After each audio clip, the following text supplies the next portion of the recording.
అందరికీ నమస్కారం. కథలోకి వెళ్లే ముందు మన ఛానల్ని సబ్స్క్రైబ్ చేసుకుని వాళ్ళు ఎవరైనా ఉంటే తప్పకుండా సబ్స్క్రైబ్ చేసుకోండి. నేను మాత్రం పుస్తకం చదువుతున్నట్టే చదువుతూ తననే చూస్తున్నా. మధ్య మధ్యలో తను చూడటం, నీళ్లు తాగటం, తను మాత్రం ఒకవైపు పుస్తకం చూస్తూ తన గురించి చెప్తూ వెళ్తుంది. వాళ్ళ బాబాయ్ పిన్ని దగ్గర ఉండి చదువుకుందంట. ఇప్పుడు చదువు పూర్తయిందని వాళ్ళ అమ్మానాన్న దగ్గరికి వెళ్తుందంట. తనకి వర్షమన్నా, జర్నీ చేయటమన్నా, పుస్తకాలన్నా చాలా ఇష్టమంట. ఇక ఒకదాని తర్వాత ఒకటి చెప్తూనే పోతుంది. అచ్చం రైలు పోతున్నట్టే ఉంది తన మాటల హోరు. తను అలా చూస్తూనే అర్థమవుతుంది తను అందరితో కలిసిపోయే అమ్మాయని. చాలా చలాకీగా ఉంది. నేను చూసినప్పటి నుండి ఇప్పటి వరకు తన మోములో నవ్వు చెదిరిపోలేదు. ఎంత నిర్మలమైన మోము తనది. హాయిగా విహరించాలి అనిపించే సముద్ర తీరంలా ఉంది.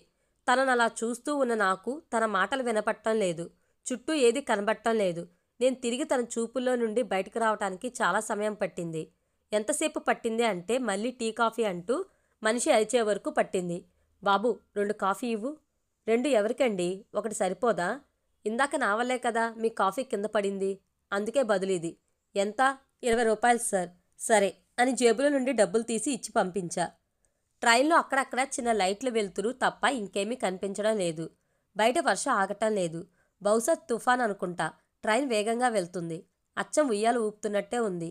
ఎదురుగా తను, చేతిలో శాస్త్రిగారి కృష్ణపక్షం పుస్తకం, మధ్యలో కాఫీ కప్పులు, వాటిలో నుండి వచ్చే వేడిసెగలు, తన తలపై నుండి జారుతున్న కురులు, వాటిని సరిచేస్తున్న తన వేళ్లు, వాటి నుండి వెలుగులు ప్రకాశిస్తున్న ఉంగరం. ఎంత అద్భుతంగా ఉంది.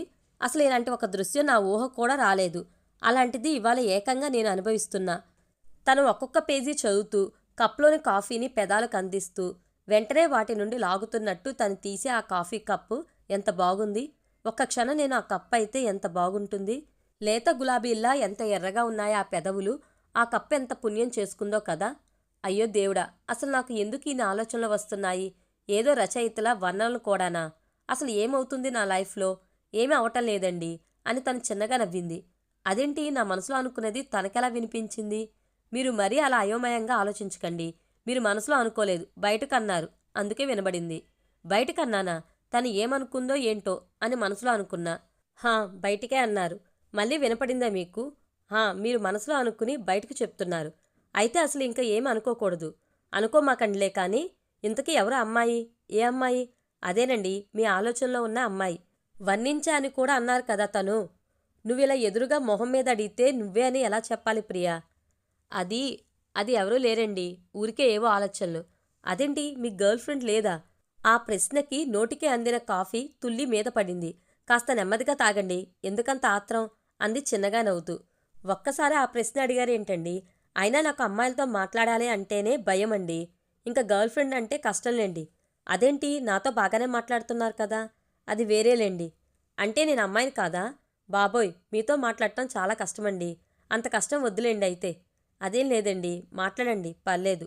అవును, మీరు కాఫీ బాగా తాగుతారండి? చాలా ఇష్టమండి. ఎన్నిసార్లైనా తాగుతానండి. అవును, అది నిజమే.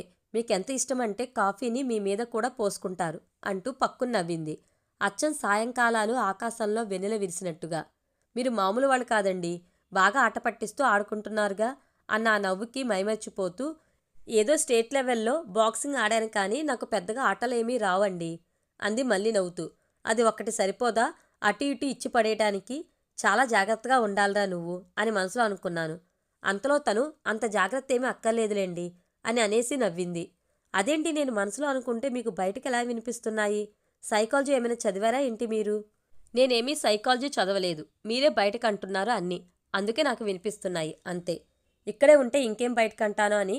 సరే, నేను కొంచెం బయటకు వెళ్ళి వస్తాను అని అక్కడి నుండి బయటకు వచ్చి తలుపు దగ్గర నిలబడి ఆలోచిస్తున్నా. అమ్మయ్య, ఇప్పుడు కొంచెం ప్రశాంతంగా ఉంది. అసలు నేను మనసులో అనుకుంటే తనకి ఎలా వినిపిస్తుంది? లేదంటే నిజంగా బయటకంటున్నానా? మీరు నిజంగానే బయటకంటున్నారు గాని పక్కకు జరగండి, నేను వాష్రూమ్కి వెళ్ళి వస్తా అని నన్ను తోసుకుని వెళ్ళింది తను. రైలు అడవుల్లో నుండి వెళ్తున్నట్టు ఉంది. చుట్టూ ఏమీ కనిపించడం లేదు. లోపల కూడా చాలా వరకు అందరూ లైట్స్ ఆపి పడుకున్నారు. బయట మాత్రం వర్షం అసలు ఆగటం లేదు. తలుపు తీయడం వల్ల అక్కడ అంతా వర్షంతో తడిసింది. పెద్ద పెద్ద శబ్దం చేస్తూ పిడుగులు, మెరుపులు. బోగిలో కూడా లైట్స్ వెలుగుతూ ఆరిపోతూ ఏదో దెయ్యం సినిమాలో సీన్లా ఉంది లోపల వాతావరణం. నేను మాత్రం తలుపులో నుండి బయటకు చూస్తున్నా. కురిసే ఆ నీటి చినుకులు కూడా తన రూపాన్ని నాకు చూపించగలవు అని నాకు తెలియదు వాటిని అలా తదికంగా చూసేవరకు.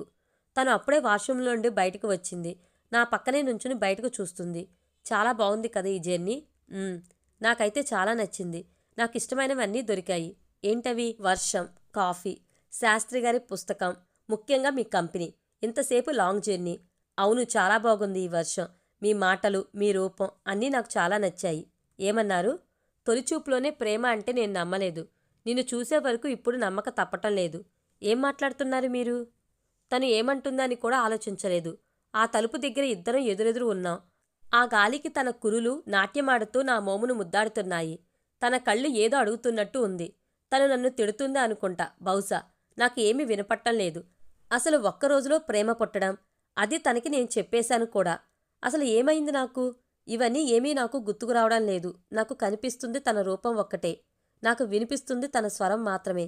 అది పాడుతుందా తిడుతుందా నాకు వినిపించడం లేదు. అసలు అలాంటి అందం కనులు ఎదురు ఉంటే ఏమర్థమవుతుంది నాకు? అంతలో ఏదో కొండల మధ్యలో నుండి రైలు వెళ్తుంది. మొత్తం చీకటైంది. ఒక్కసారిగా పిడుగుపడ్డ శబ్దం, అంతే. తను నన్ను గట్టిగా హత్తుకుంది. నాలో ఉన్న అన్ని ఆలోచనలకు ముగింపు పలికినట్లు అనిపించింది. వెచ్చని తన స్పర్శ నన్ను ఇంకో లోకంలోకి తీసుకుపోయింది. నన్ను నేను మర్చిపోయేలా చేసింది. నా చేతులు మెల్లగా తన వీపు మీదకి వెళ్ళాయి. తనను ఇంకా దగ్గరకు లాగుతున్నాయి. నా కళ్ళు ఏదో వెతికే పనిలో మునిగిపోయాయి. నా పెదవులు మొదటిసారి మూగబోయాయి. తన పెదవులతో మాట్లాడటం ప్రారంభించాయి.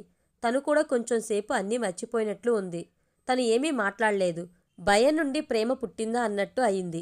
వెంటనే తను తేరుకుని నా నుండి దూరంగా జరిగింది. వడివడిగా అడుగులు వేస్తూ తను బెత్త దగ్గరికి వెళ్ళింది. నేను మాత్రం అలాగే ఉండిపోయా.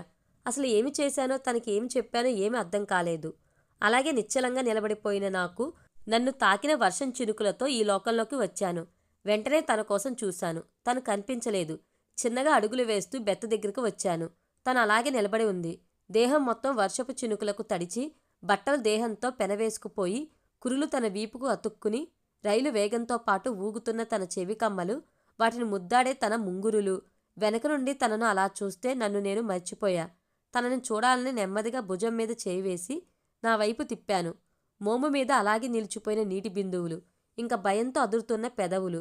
ఏమి జరిగిందా అని ఆలోచిస్తున్నట్టు కొట్టుకుంటున్న తన కనురెప్పలు. ఎంత అపురూప దృశ్యాలు అవి! తన ఎదను అట్టిపెట్టుకున్న ఆ దుస్తులు ఎత్తైన పర్వతాలను కప్పిన మంచు దుప్పట్లా ఉన్నాయి. అంతలో ఏదో పెద్ద శబ్దం. రైల్లో పవర్ మొత్తం ఆగిపోయింది. నేను నా జేబులో నుండి ఫోన్ తీసి టార్చ్ ఆన్ చేశాను. ఆ వెలుగులో ఒక్కసారిగా అక్కడ అంతా శ్వేతవర్ణం విరబూసింది. ఆ వెలుగులో ఆ తడిచిన అందాలు, వాటిని అలుముకున్న మేఘాలు నన్ను తనలో కలుపుకున్నాయి. ఇంక నన్ను నేను అదుపు చేసుకోలేకపోయాను. అంతే. తనని అమాంతం నా దగ్గరికి లాక్కున్నా. నా గుండెలకు హత్తుకున్నా. మెల్లగా నా చేతిని తన మెడ మీదకు తీసుకుపోయాను. నా చేతి వేళ్లు తడిసిన తన కురులలో వేడిని రగిలిస్తున్నాయి. నా పెదవులు అప్పటికే తనకి ఊపిరిని ఊదుతున్నాయి. నన్ను వేడిగా చేస్తూ నా వీపును తడుముతున్నాయి తన చేతులు. నన్ను ఆపకు అంటూ నా కాళ్ళను తొక్కిపడుతున్న తన కాళ్ళు నా మీద మత్తు చెల్లుతూ, తన దేహం నుండి వస్తున్న సువాసనలు. ఏమి జరుగుతుందో అర్థం కాలేదు. ఏమి చేస్తున్నామో అర్థం కాలేదు. మన్మధుడు కూడా మదనపడేలా దేహాలు పెనవేసుకున్నాయి. స్వేదం చినుకుల్లా చిందింది. అలుపు మనుషులకు కానీ మనసుకు కాదు అని అర్థమయ్యింది. ఎన్ని అనుభూతులు నా జీవితంలో!